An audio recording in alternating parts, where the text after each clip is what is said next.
안녕하세요. 저는 지방에서 거주 중이고 IT 분야로 중소기업을 운영 중인 남성입니다. 지금까지 살아오면서 제게 이런 상황이 생겨버릴 거라고는 단 한 번도 상상조차 못했는데 결국에는 말도 안 되는 사건이 터져버리고 말았습니다. 우선 제 고민을 간략히 먼저 말씀드리자면 얼마 전부터 저는 인간으로서 해서는 안 되는 일을 저지르고 있네요.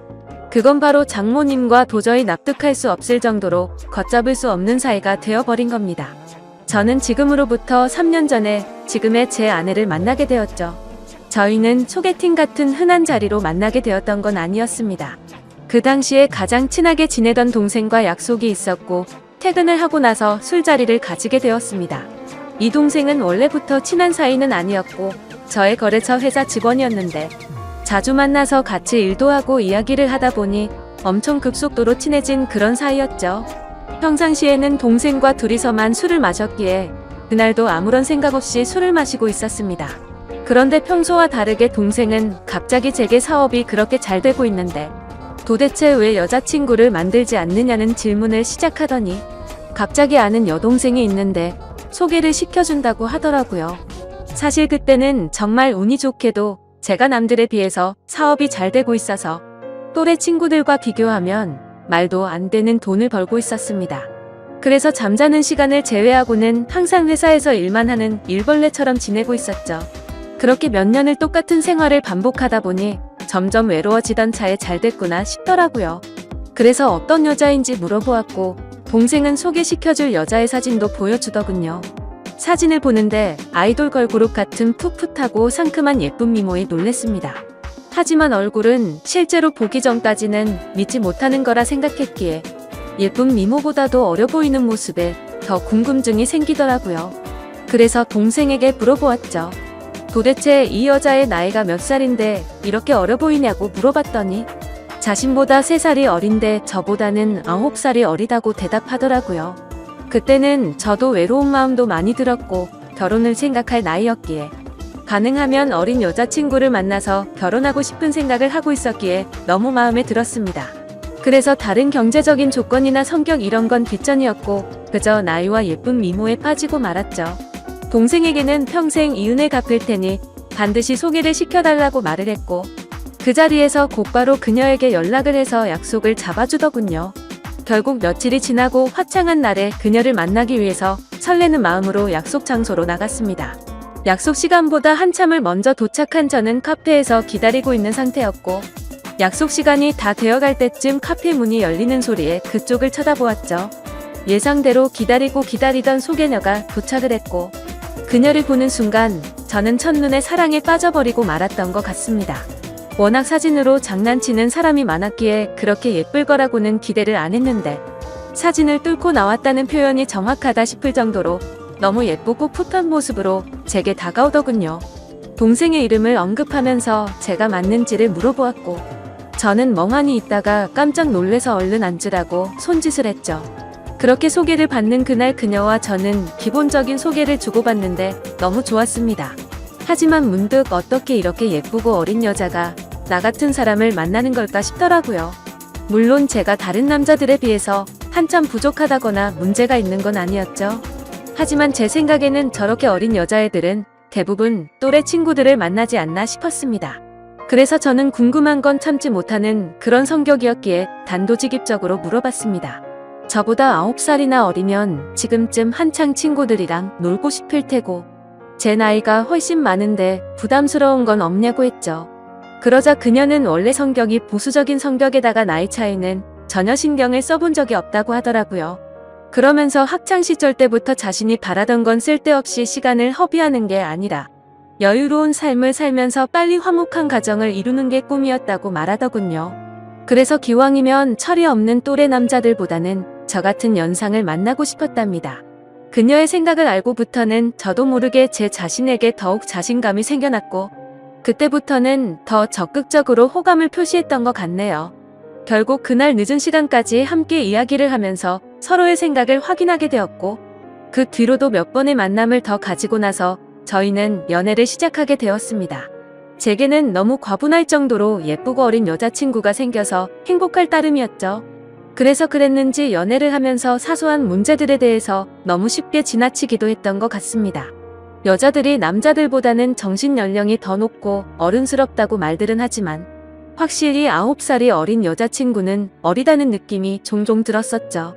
사회 경험이 없어서 그런 건지 돈에 대한 개념도 없는지 제 신용카드를 줬는데 적게는 최소 200만 원에서 많이 쓸 때는 1000만 원 가까이 쓴 적도 있었습니다.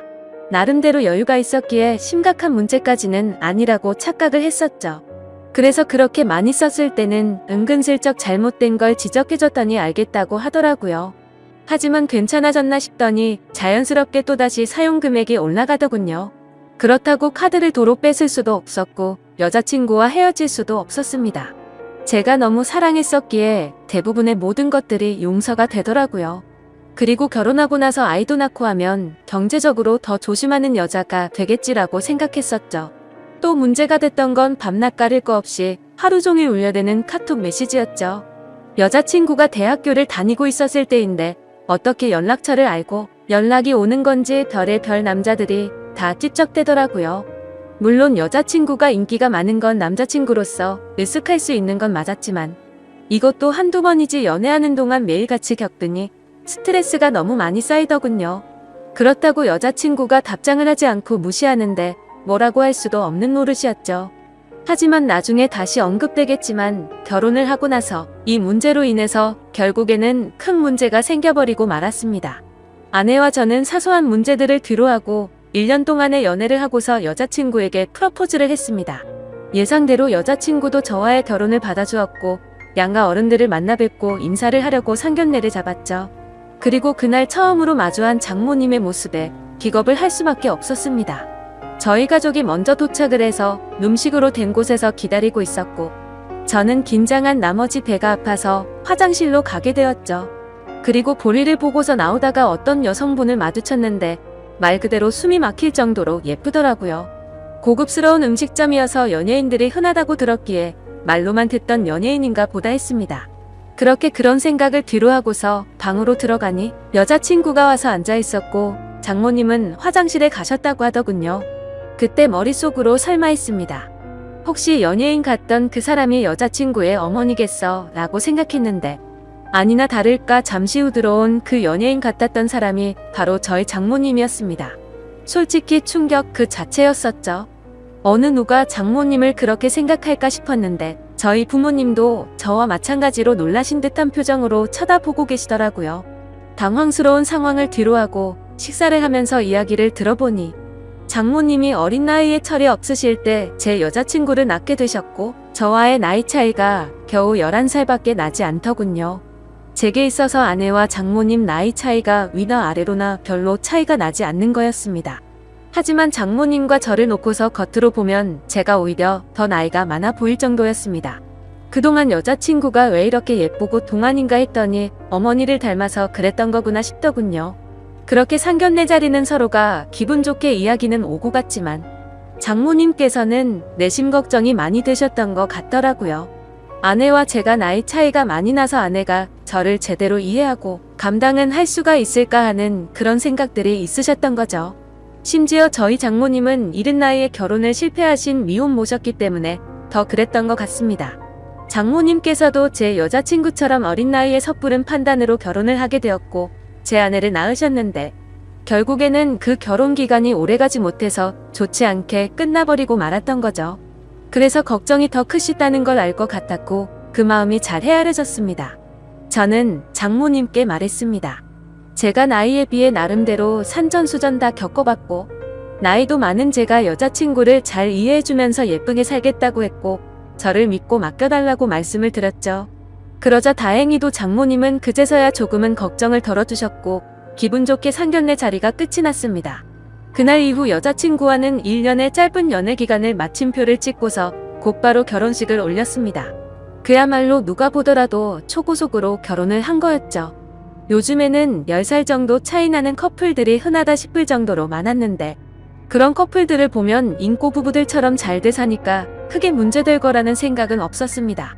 그러나 그런 이상과 현실은 너무나도 다르다는 걸 알기까지 그리 오래 걸리지가 않았죠. 처음에 1년 동안은 다른 사람들과 다름없이 행복하게 잘 지냈습니다. 하지만 결혼 전부터 문제였던 다른 남자들의 연락이 문제였던 거죠. 함께 지내다 보니 잠이 막 들려고 하다가도 새벽에 울리는 휴대폰 소리에 깨는 경우가 생기다 보니 짜증이 났습니다. 그것도 급한 연락도 아니고 별것도 아닌 걸로 유부녀에게 추근덕대는 남자들의 연락이니 당연히 화가 날 문제가 아닐까요? 솔직히 결혼을 하게 되면 이런 문제가 없을 거라고 생각을 했고 여자친구도 단호하게 잘 거절할 거라고 생각을 했습니다. 그래서 지나가는 말로 몇 번을 말해봤었는데 소용이 없더라고요. 휴대폰 연락처를 바꾸라고 하면 어릴 때부터 쓰던 번호라서 그럴 수가 없다고 했고 개인적으로 하는 소셜 계정이라도 없애면 덜하지 않겠냐고 하니까 그러기가 싫다더군요. 왜 가정주부가 그런 것까지 굳이 하려고 하는 건지 물어보니 어린 나이에 시집와서 이런 거라도 안 하면 우울증이 올 것 같다더라고요. 아내의 그 말이 너무나도 황당했습니다. 결혼 전에는 또래 친구들이랑 놀기 싫고 빨리 결혼해서 화목한 가정을 이루고 싶다더니 말이죠. 심지어 정말 다른 사람들과 비교했을 때 부족할 거 전혀 없게 다 해줬다고 생각했는데 너무 큰 배신감이 들었습니다. 저는 아무리 많이 벌어도 한 달에 300만 원을 쓸까 말까인데 아내는 한 달에 평균 700만 원은 넘게 쓰면서도 우울할 수가 있는 거구나 싶더군요. 그래서 그냥 사소한 다툼으로 문제를 키우기 싫어서 그냥 넘어가려고 마음을 먹었습니다. 그나마 바람이라도 피지 않는 게 어디겠냐라며 생각을 하고 참았었는데 제가 너무 멍청했던 거죠. 그날 이후로 평소와 다름없이 지내던 중 회사 미팅으로 인해서 백화점을 갔던 날 결국 사건이 터지고 말았습니다. 그 백화점은 평상시에 아내가 자주 가던 곳이었기에 혹시라도 아내가 오늘도 그곳에 왔으면 같이 밥이라도 먹으려고 어디냐고 연락을 했더니 집이라고 하더라고요. 그래서 알겠다고 대답을 하고 나서 백화점 직원과 회의를 시작했고 1시간 정도 뒤쯤 회사로 가려고 하는데 익숙한 모습이 보이더군요. 혹시나 하는 마음에 자세히 보니 제 아내가 맞았습니다. 그것도 옆에는 누가 봐도 잘생기고 키가 큰 훈훈한 젊은 남자와 말이죠. 순식간에 피가 거꾸로 솟는 기분에 당장 뛰어가서 난리를 치고 싶었지만 옆에는 미팅을 같이 한 백화점 직원과 제 회사 직원이 있었기에 그럴 수가 없었습니다. 저는 두 사람에게 급한 일이 생겼다고 말하고는 자리를 피해서 조용히 아내를 뒤따라갔죠. 일단 제가 오해를 하는 걸 수도 있고 나중에 혹시라도 모른다는 마음의 증거를 확보하려고 사진을 찍었습니다. 제발 제가 착각하는 거라고 믿고 싶었지만 그런 바람은 이루어지지가 않더군요.